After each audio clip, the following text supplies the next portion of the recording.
Buenas, mi nombre es Sandra Chávez, laboro como gastroenteróloga en el Hospital México y en mi ejercicio profesional me he enfocado en la realización de estudios funcionales. Hoy vamos a hablar de manometría esofágica eh, como procedimiento para diagnóstico de los estudios funcionales. Los objetivos de la charla son definición de la manometría esofágica, conocer las indicaciones y las contraindicaciones, la introducción a las diferentes técnicas, a la clasificación Chicago 4.0 y a la introducción de análisis, métricas y reconocimiento de diferentes patrones para llegar así al diagnóstico de un trastorno motor esofágico. Los trastornos motores se definen como las anormalidades de la motilidad esofágica causadas por una alteración de los mecanismos de control neurohormonal o muscular del cuerpo esofágico, sus esfínteres. Cuando nosotros nos enfrentamos a un paciente con sospecha de trastorno de motor esofágico, requiere diferentes pruebas, ya que ninguna por sí sola aporta la información definitiva para llegar a un diagnóstico y tomar las decisiones terapéuticas. Por ejemplo, aquí observamos un patrón manométrico o un trazo manométrico indeterminado por acalasia, con contractibilidad ausente, pero un IRP no concluyente, por lo que se requiere complementar con esofagograma y con endoflip para definir el diagnóstico adecuado. La manometría esofágica es la técnica de elección en el estudio de la actividad motora esofágica, midiendo los cambios de presión intraluminal y la coordinación de la actividad de los diferentes esfínteres. Esta técnica se pone en práctica desde los años 1950. Esta, esta gráfica en el tiempo lo que nos demuestra es que cada vez que nosotros utilizamos un instrumento o hacemos un procedimiento, son muchas las ideas y las personas que han colaborado para nuestra práctica clínica actual. Es así como la manometría evoluciona de la forma convencional, donde los trazos eran difíciles, se introducía una sonda, se iniciaba el retiro, se veía la disminución de la presión y las ondas en forma lineal de la contracción deglutoria o postdeglutoria, hasta inicio de los perfiles y posteriormente se generan por medio de software especiales imágenes y contornos más fáciles e intuitivos para su diagnóstico y agregando posteriormente la impedanciometría para análisis del tránsito del bolo simultáneamente. La manometría, como decía, es el desarrollo que ha permitido definir completamente un perfil de presión intraluminal mediante la creación de catéteres y softwares que permiten una visualización de representación temporoespacial, que nos da perfiles isobáricos específicos o de presión o como unos mapas o contornos específicos para diferentes patologías. Tenemos para realizar la manometría esofágica dos tipos de equipo, los equipos de estado sólido y líquido. Los estados sólidos tienen catéter que contienen sensores, hasta 36 sensores o más, incorporados a la sonda, que miden directamente los cambios de presión a nivel de la pared del esófago. Los catéteres o sondas de estado sólido tienen sensores más próximos con una distancia de 1 a 2 centímetros. Son unidireccionales y también pueden ser circunferenciales, los que dan patrones más específicos y bonitos, por así decirlo, pero la sonda es más gruesa, más frágil y tiene un costo muy alto, un proceso de desinfección y cuidado complicados. Al ser más gruesa, también es menos confortable para el paciente, pero es el equipo ideal para los estudios ambulatorios. Los equipos de perfusión líquida contienen catéteres o sondas con de 21 a 36 canales, donde los sensores no están incorporados a a la sonda y requieren bombas de perfusión continua de líquido. Y lo que se mide son los cambios de presión hidrostática con respecto al equipo y la pared del esófago. Estos son más blandos, más flexibles, lo que aumenta confortabilidad para el paciente. Y el problema que tenemos es lograr la perfusión continua sin obstrucción, que es mucho más fácil durante la preparación para el equipo. Y que sus sensores son únicamente unidireccionales. Sin embargo, ambos equipos se pueden utilizar para la realización de la manometría de alta resolución, incluso en su última versión, Chicago 4. ¿Cómo logra esa transformación de presión manométrica a un contorno de alta resolución? Bueno, pues esas tres medidas, centímetros, de milímetros de mercurio, centímetros y segundos, generan una forma o una pseudoconstrucción de una imagen tridimensional en un plano, de acuerdo a diferentes presiones manifestadas en ese contorno por colores, que de acuerdo a los colores, así vamos a tener la reconstrucción de la imagen, generando una interpretación más intuitiva. Las ventajas son muchas, pero los inconvenientes son los riesgos de sobrediagnosticar trastornos motores en individuos que en realidad no lo padecen. Las indicaciones de la manometría esofágica son la disfagia no orgánica, el dolor torácico no cardiogénico, la localización del esfínter esofágico inferior previo colocación de catéter de pH-metría, el estudio preoperatorio para cirugía antirreflujo, el estudio complementario en enfermedades sistémicas, el estudio por disfagia tras cirugía esofagogástrica y previo cirugía bariátrica y trasplante de pulmón. Las contraindicaciones son enfermedades faringias que impidan la colocación del catéter, situaciones médicas o psicológicas graves que impidan la colaboración del paciente, alteraciones cardiológicas y respiratorias graves, incoordinación con cricofaringia que no permita al paciente degluciones líquidas y niveles no seguros de anticoagulación.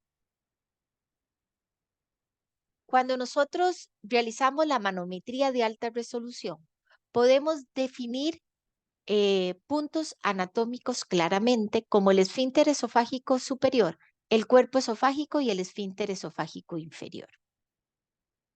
Este esquema lo vamos a ver representado en una manometría de alta resolución de esta manera, con una zona de presión alta que es el esfínter esofágico superior, una zona de presión alta, también una segunda zona de presurización alta, que es el esfínter esofágico, la unión esofagogástrica, y cambios de presiones de prolongación anterógrada, que son los cambios dados por la contracción de la onda postdeglutoria.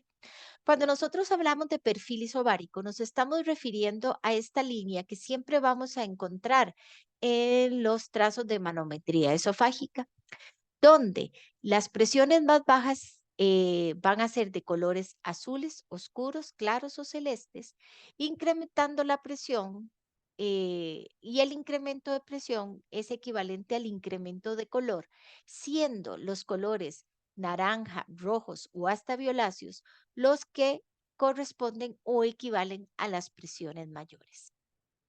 De esta manera, nosotros vamos a poder observar una zona de presión alta correspondiente al esfínter esofágico superior, como ya mencionamos, una caída de la presión en esta zona relacionada con la relajación del esfínter esofágico superior, un incremento de presión con la contracción orofaringia para que se dé la deglución, un incremento de presión con la onda o contracción postdeglutoria en el espacio entre el esfínter esofágico superior y el esfínter esofágico y la unión esofagogástrica, y observamos una caída de la presión simultánea a la caída de presión del esfínter esofágico superior en la unión esofagogástrica en relación con la relajación del esfínter esofágico inferior y un retorno de la presión basal posterior a la deglución.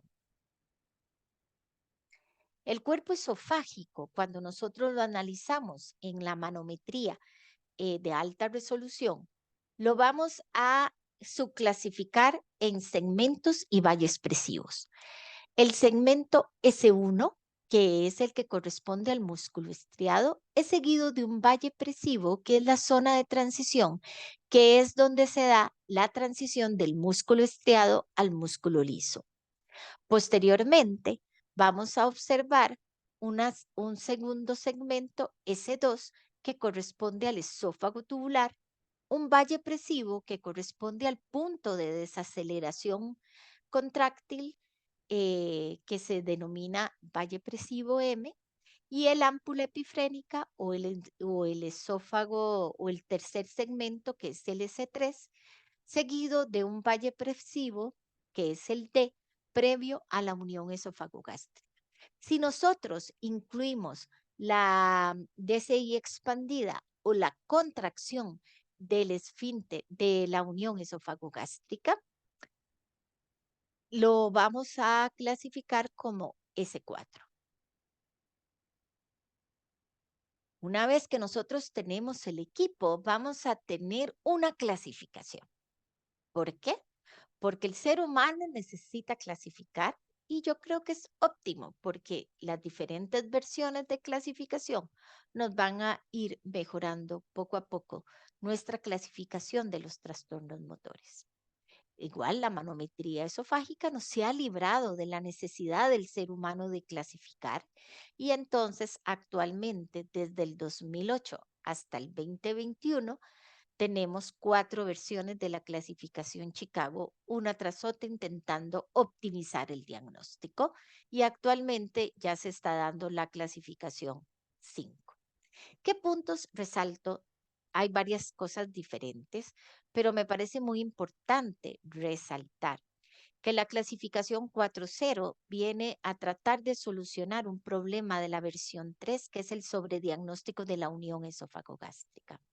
Otro punto importante es que en la obstrucción de la unión esofagogástrica va a predominar la clínica y es el síntoma de disfagia persistente el que va a determinar si el paciente es sometido a un tratamiento terapéutico o no. El problema que tenemos tanto en la versión 3 y 4 es que estas clasificaciones están realizadas o valoradas solo para un esófago con anatomía normal. Estas clasificaciones no se pueden aplicar en anatomía francamente alterada como los pacientes con hernia hiatal grande o gigante o en pacientes que hayan sido sometidos a cirugías previas como el POIN, la miotomía o la cirugía antirreflujo. Aquí solo obtendríamos la posibilidad de describir si existe o no alteración de la peristalsis o si existe o no alteración de la unión esofagogástrica, iniciando el reporte con paciente con antecedente de procedimiento previo como miotomía, POIN o cirugía antirreflujo. La versión 5.0 promete que probablemente va a determinar valores normales para este tipo de pacientes y va a tratar de sufragar esta necesidad, principalmente porque la valoración en la disfagia en los pacientes posoperados es todo un reto para el clínico. El protocolo Chicago es exactamente igual en posición supina a la versión 3. Lo que cambia es que trata de hacer una posición más fisiológica para determinar si en realidad existe una obstrucción de la unión esofagogástrica. La, posterior a terminar las pruebas de test de provocación, vamos a pasar al paciente a posición de sedestación con las piernas colgando de la con las piernas colgadas hacia la camilla, pero evitando siempre la posición encorvada. Hacemos 60 segundos de adaptación. Posteriormente, 3 respiraciones profundas, donde vamos a determinar que no se haya alterado, o sea, que tengamos la anatomía correcta.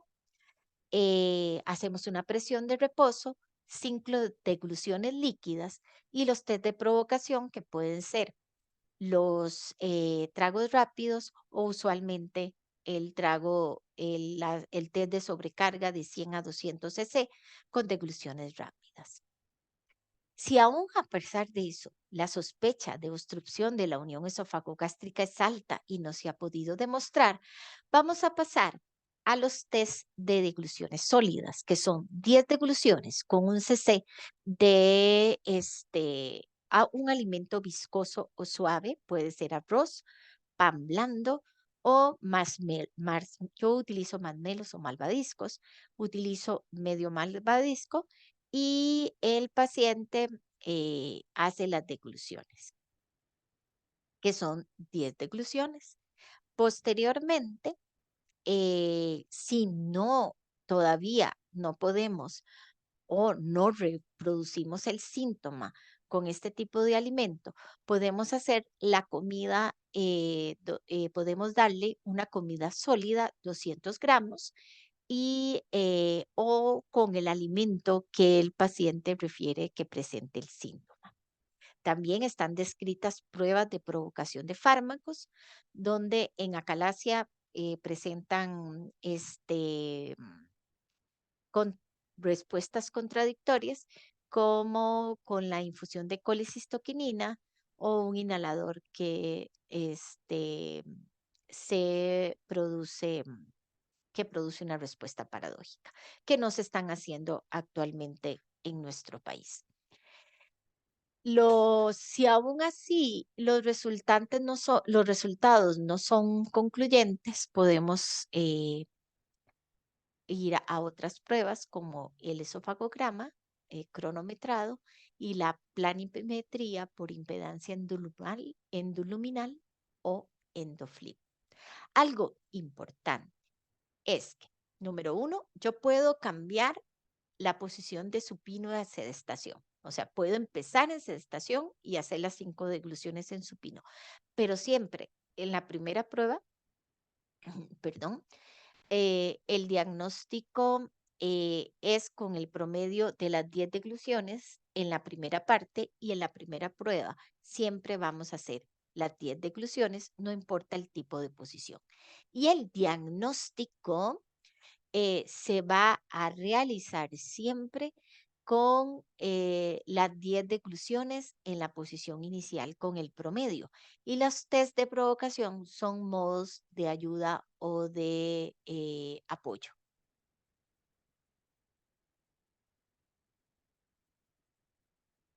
Muy bien, ahora nos vamos a sumergir en el análisis de la manometría. Nosotros, ¿cómo vamos a analizar la manometría? Primero, unión esofagogástrica, tipo de unión, presión de reposo y RP. Que está así en fosforescente o en anaranjado o en rojo, pero el IRP es una medida importante para ir al esquema de los trastornos motores de esófago.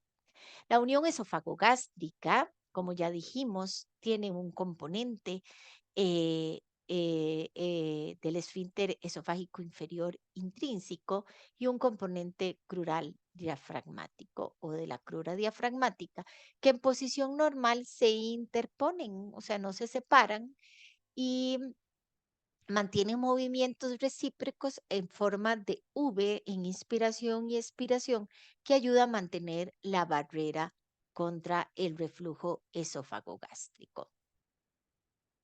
Cuando el esfínter esofágico inferior se separa de la crura diafragmática o el anillo diafragmático, entonces tenemos la hernia hiatal. Esta separación debe ser más de 3 centímetros para el diagnóstico de hernia hiatal. La versión 3 y 4 subclasifican los tipos de unión esofagogástrica.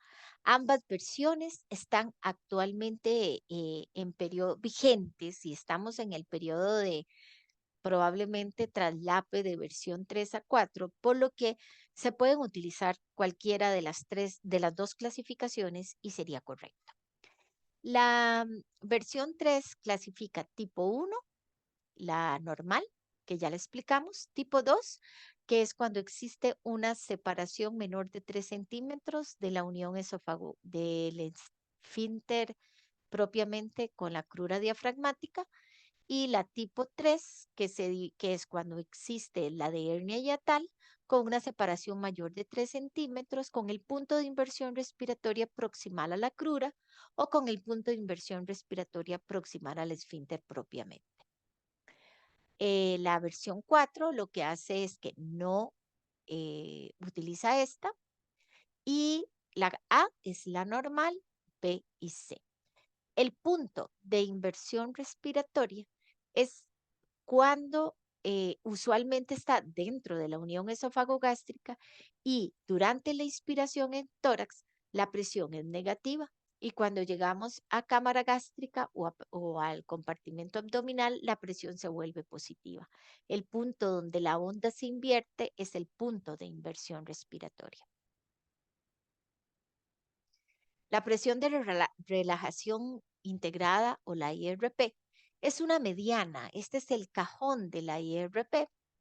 Y entonces es una mediana donde se va a medir la relajación máxima de la presión de relajación máxima de la unión esofagogástrica en 4 segundos, así se llama, IRP4, que pueden ser continuos o separados en el intervalo de 10 segundos posterior a la relajación del esfínter esofágico superior.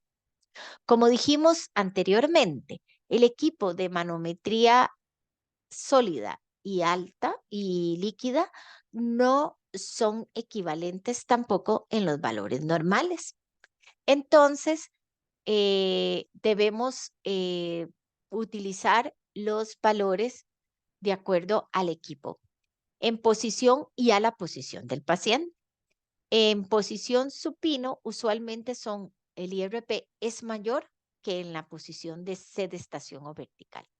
En posición supino, con el equipo de fase sólida, el valor normal es de 15 milímetros y en MMS es de 22 milímetros. Previamente en la versión 3 se decía 19. En sedestación es de 12 milímetros y en MMS es 15 milímetros. En los test de provocación en sedestación, 12 milímetros de mercurio en equipo de fase sólida, y con la comida en equipo de fase sólida, IRPs mayores de 25 hacen el diagnóstico de obstrucción. La presión de reposo, aunque no está contemplada dentro de la clasificación 4.0, siempre se realiza.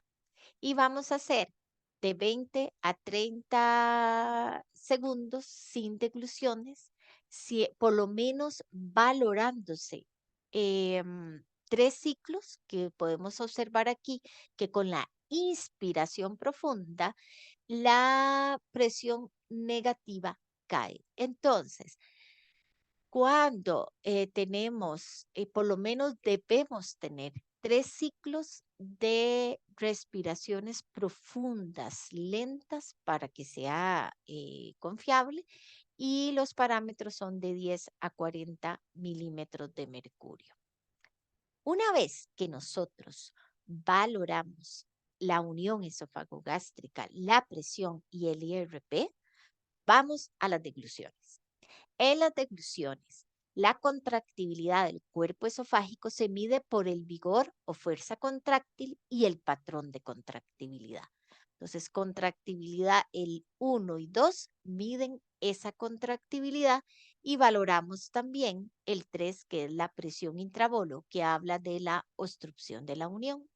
Entonces, de acuerdo a la clasificación de vigor, nosotros vamos a tener diferentes tipos de ondas postdeglutorias. ¿Cómo vamos a medir eso? Con la integral distal de la contracción. Estos son cajones que y anteriormente pudimos ver un cajón acá que era el del IRP y ahora vamos a formar este cajón para la medición de la integral distal de la contracción, que lo vamos a poner entre los valles expresivo B y D. La integral distal de la contracción mide presión, tiempo y longitud, siendo normal 450 a 8000 milímetros de mercurio según 2 centímetros.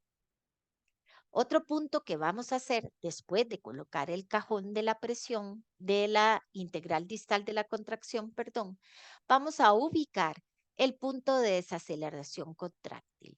Ese es un punto de inflexión a lo largo del contorno isobárico de 30 milímetros donde se reduce la velocidad de propagación. Usualmente está a 2-3 centímetros de la unión esofagogástrica y corresponde y posteriormente este punto separa el esófago tubular de la ámpula epifrénica.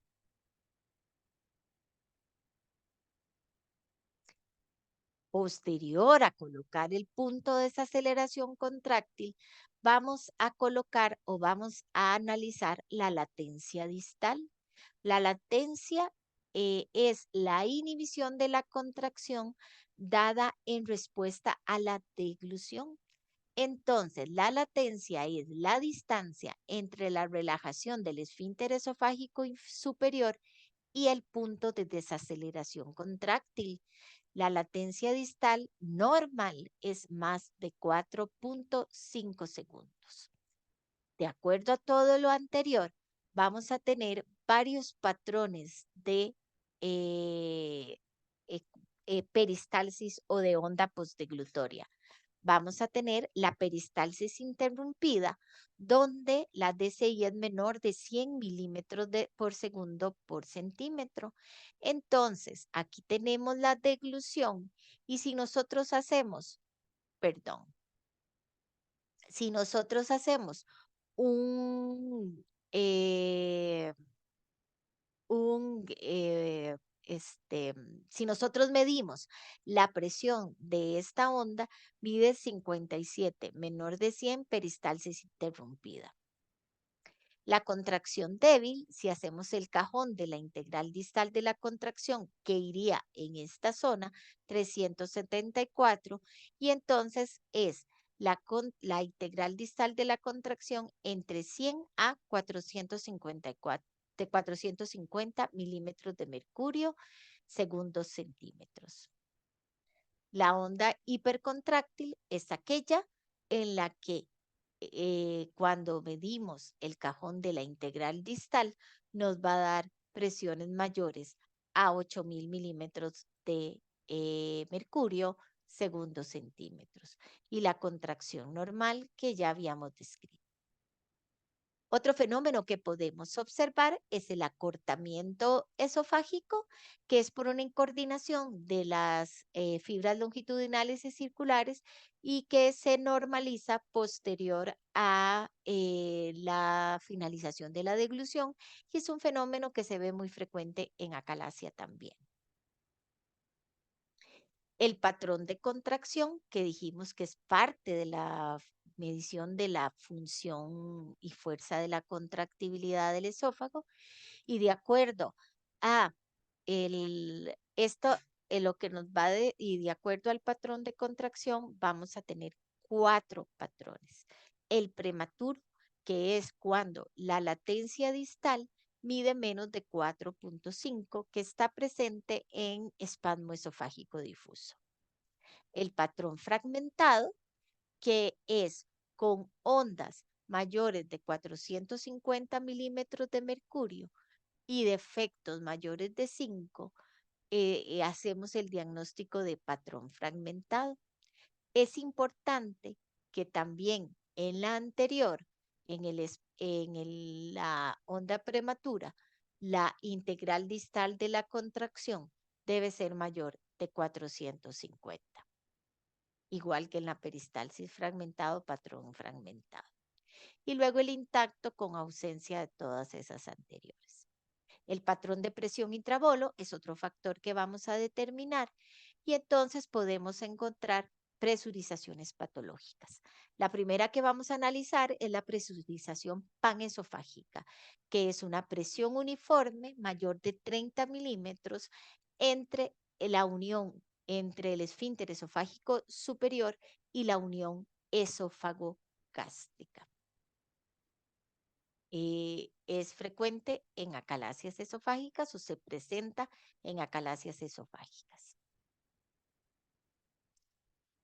La presurización esofágica compartimentalizada se extiende desde el frente contráctil hasta la unión esófago-gástrica, o sea que está entre la onda de postdeglutoria y la unión esófago-gástrica.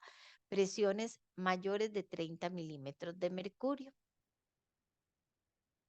Y luego tenemos la presurización de la unión esófago-gástrica que se puede dar, que sería esta, que se puede dar en hernia diatales con retención alimentaria y es indicación de cirugía porque ya está generando algún trastorno obstructivo y la presión intravolo normal.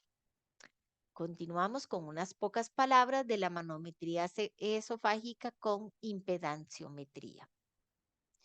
La definición es la tecnología que nos va a permitir medir mediante tanto los cambios a nivel de cuerpo esofágico por manometría de alta resolución y el tránsito de bolo ingerido mediante la impedancia a nivel de esfínter esofágico superior. Es igual que la fluoroscopía sin las limitaciones inherentes a la radiología y es una técnica que tiene concordancia con la videofluoroscopía también en la valoración del cuerpo esofágico hasta en un 97% de las degluciones. La impedancia es la resistencia de un determinado medio al paso de la corriente eléctrica alterna. Esta propiedad es inversa a la conductividad eléctrica, o sea, que las sustancias o líquidos que tienen poca conductividad tienen mayor impedancia y los tejidos o sustancias con menor impedancia tienen mayor conductividad eléctrica. Su valor se mide en ohmios y depende de las características físico-químicas de la materia y de los tejidos o de la superficie de contacto. Los valores que se han establecido, como el aire, aquí están los sensores de impedancia, que son los que permiten la transmisión de la corriente alterna, y el aire es como el que tiene más impedancia y el suero fisiológico es el que se ha determinado que mide 100 ohms y aquí están las diferentes mediciones de acuerdo a las sustancias medidas. Entonces, aquí observamos el registro de la impedancia eléctrica durante el paso del bolo. Al principio, con la deglución, hay una deglución de aire que provoca un incremento en la impedancia y posteriormente hay una caída conforme el bolo o el líquido o el alimento llegan o pasan al cuerpo esofágico. Hay una caída de la impedancia que se mantiene durante el tracto o durante el tránsito del bolo y posteriormente, cuando empieza a pasar el alimento o el líquido que se administra, empieza un incremento leve de la impedancia hasta la recuperación de la línea basal. Aquí observamos una deglución normal con el movimiento anterógrado del bolo y aquí observamos un episodio de reflujo con el movimiento retrógrado del bolo. Las indicaciones para valorar disfagia, en disfagia para valorar retención del bolo alimentario en esófago o en la faringe puede ser muy útil tanto como la fluoroscopía en la valoración de acalasia tratada, los trastornos motores como motilidad esofágica inefectiva, contractibilidad ausente, obstrucción para ver el componente del bolo, para el comportamiento, perdón, del bolo, el síndrome de rumiación y el síndrome de eructos frecuentes.